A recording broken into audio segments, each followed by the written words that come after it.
تاریخ ابن کثیر البدایہ والنہایہ جلد اول صفحہ نمبر 233 یوشع علیہ السلام کی نبوت اور حضرت موسیٰ و ہارون علیہ السلام کے بعد آبائے بنی اسرائیل میں ان کے قیام کا ذکر۔ یوشع علیہ السلام کا پورا نام اور نسب یوشع بن نون بن افرائیم بن یوسف بن یعقوب بن اسحاق بن ابراہیم خلیل اللہ علیہ السلام ہے۔ اہل کتاب انہیں ہود علیہ السلام کا چچا زاد بھائی بتاتے ہیں۔ بہرکیف اللہ تعالیٰ نے ان کے نام کی صراحت کیے بغیر موسیٰ و خضر علیہ السلام کے قصے کے ضمن میں سورۃ کہف آیت نمبر 60، جبکہ موسیٰ نے اپنے نوجوانوں سے کہا کہ میں تو چلتا ہی رہوں گا یہاں تک کہ 2 دریاؤں کے سنگم پر پہنچوں، خواہ مجھے سالہ سال چلنا پڑے۔ سورۃ کہف آیت نمبر 62۔ جب یہ دونوں وہاں سے آگے بڑھے تو موسیٰ نے اپنے نوجوان سے کہا کہ لا ہمارا کھانا دے، ہمیں تو اپنے اس سفر سے سخت تکلیف اٹھانی پڑی۔ اس سے قبل ہم اپنی صحیح کے حوالے سے ابن کعب رضی اللہ عنہ کی روایت پیش کر چکے ہیں اور بتا چکے ہیں کہ اس روایت کے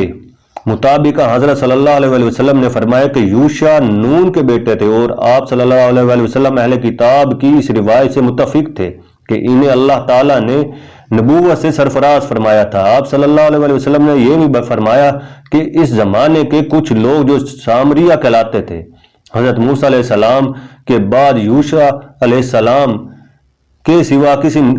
نبی کو نبی نہیں مانتے تھے، کیونکہ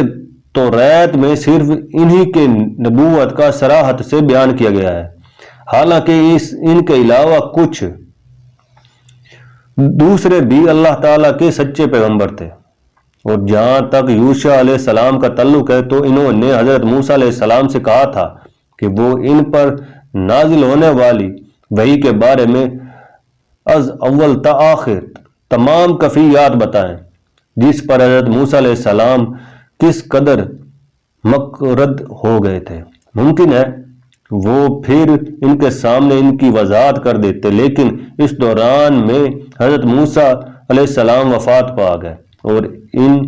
کے بعد یوشع علیہ السلام کو اللہ تعالیٰ کی طرف سے نبوت تفویض کی گئی۔ پھر اس سے قبل حضرت موسیٰ علیہ السلام کے زمانے میں قبیطہ الزمان کی تعمیر کا ذکر کر چکے ہیں۔ اسے قبہ یا گنبد میں حضرت موسیٰ علیہ السلام پر نازل شدہ آسمانی کتاب تورات ان کی وفات کے بعد رکھی گئی تھی۔ یہی وجہ ہے کہ محمد بن اسحاق نے اہل کتاب کے بیانات کے حوالے سے بتایا کہ اس سے قبل بنی اسرائیل کو تورات کے اندر اندراجات کے بارے میں کچھ معلوم نہ تھا، کیونکہ تورات تابوت الشہادتہ کے پاس مدت تک یوں ہی رکھی رہی تھی۔ اہل کتاب کے بیانات سے یہ بھی ظاہر ہوتا ہے کہ حضرت موسیٰ علیہ السلام نے ان سے اپنے تیسرے سفر کا موقع پر فرمایا تھا کہ اگر جبارین ان سے جنگ کریں گے تو وہ بھی اپنے دفاع کے لیے ان سے جنگ کرنے پر تیار ہیں۔ حضرت موسیٰ علیہ السلام کا اپنے پیروکاروں کو یہ حکم یقیناً حکم الہی کے تحت تھا، جیسا کہ جنگ تبوک کے موقع پر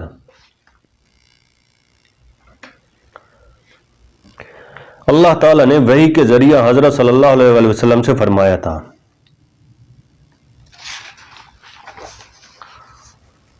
تاریخ ابن کثیر البدایہ والنہایہ جلد اول صفحہ نمبر 234۔ یوشع علیہ السلام کی نبوت اور موسیٰ و ہارون علیہ السلام کے بعد کہ اسلامی لشکر کو حکم دے کہ وہ صرف ان سے قتال کرے جو ان کے مقابلے میں آئے، اور یہی سلسلہ اسلامی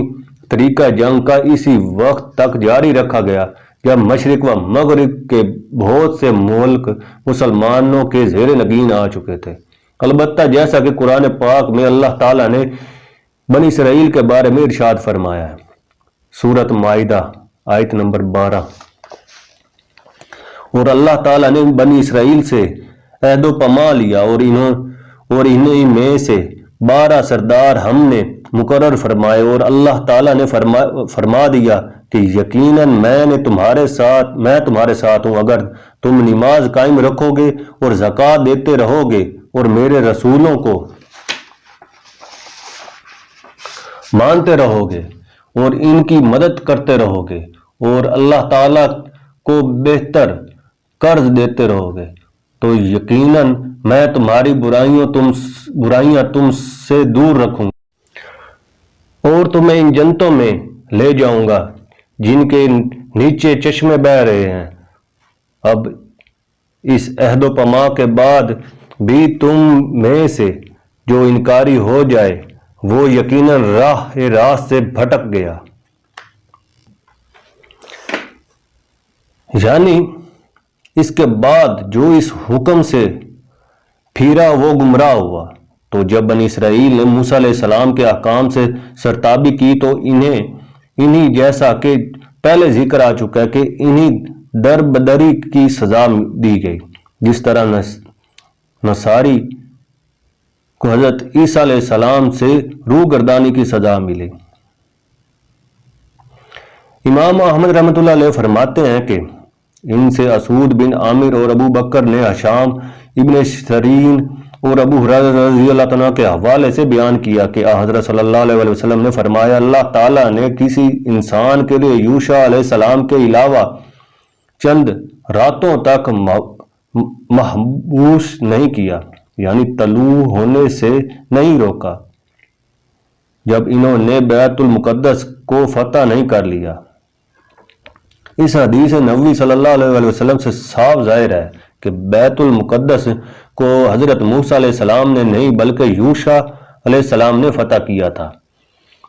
اس سلسلے کی ایک حدیث نبوی وہ بھی ہے جسے امام احمد رحمۃ اللہ علیہ نے متعدد حوالوں سے بیان کیا ہے کہ جب بنی اسرائیل کو اللہ تعالیٰ نے بیت المقدس کے دروازے میں جھک کر داخلے کا حکم دیا تھا تو وہ اپنے پروردگار اور یوشع علیہ السلام کے حکم سے برعکس بیٹھ کر اس دروازے میں داخل ہوئے تھے۔ حدیث نبی صلی اللہ علیہ وسلم مبنی بر کلام یعنی اللہ یعنی حدیث قدس اللہ تعالیٰ کے اس حکم کی اس سرتابی سے، جیسا کہ متعدد راویوں نے بیان کیا کہ بنی اسرائیل پر طاعون کا عذاب بطور سزا نازل کیا گیا تھا۔ بعض راویوں نے طاعون کی بجائے برد انتہائی خنکی بیان کیا گیا ہے، جبکہ بعض دوسروں نے طاعون اور انتہائی خنکی دونوں بتایا ہے۔ یوشع علیہ السلام کی عمران کی وفات کے وقت 127 سال ہو گئی ہے، اور یہ بھی بتایا گیا کہ موسیٰ علیہ السلام کی وفات کے بعد 27 سال زندہ رہے۔